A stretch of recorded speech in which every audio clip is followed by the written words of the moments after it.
Здравейте! В това видео ще ви представя лесен начин за разнообразяване на скучната ластична плетка 1 на 1. В резултат получаваме тази стилна плетка, която можете да използвате и като основна при плетене на дрехи или аксесуари. Схемата е от 2 бримки, 4 реда, на фона на 4 реда обикновена ластична плетка 1 на 1. Започваме от опаковата страна. След като сме изплели 4 реда обикновена ластична плетка, на първия ред сме от опаковата страна и след крайната бремка имаме една лицева и една опакова. Лицевата изплетаме лицево от долния ред,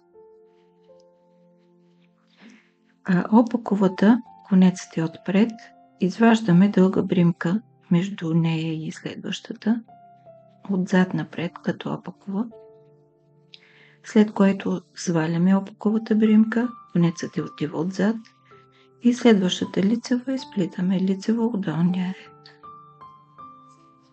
Повтаряме. Изваждаме дълга бримка, сваляме лицево от долния ред. Изваждаме бримка, сваляме лицево от долния ред.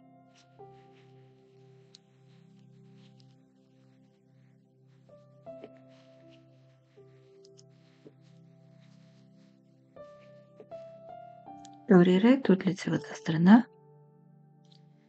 Тук имаме една опакова и една сдвоена. В опаковата плетем опаково, а двете бримки сплитаме лицево за задната стена заедно. Една опакова, две заедно. Опакова, две заедно.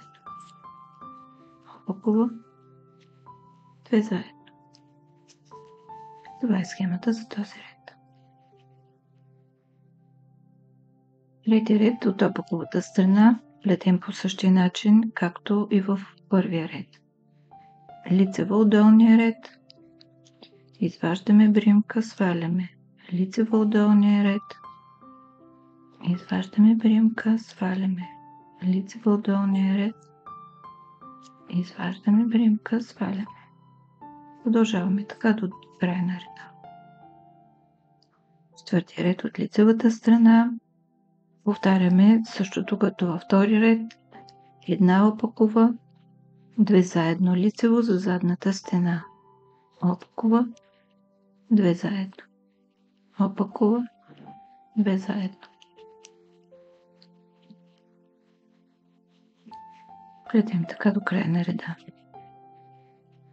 Следват 4 реда обикновена ластична плетка 1 на 1. Представих ви един лесен начин да разнообразите скучната ластична плетка. В резултат получавате тази елегантна стилна плетка, която ще украси всяка дреха или аксесуари сплетени с нея. Горещо ви я препоръчвам. Благодаря ви, че бяхме заедно. Ако харесвате това видео, натиснете бутон лайк. Абонирайте се за канала и за известията, за да гледате всички мои видеа. Пожелавам ви вдъхновение, плетете с любов и бъдете щастливи. До скоро!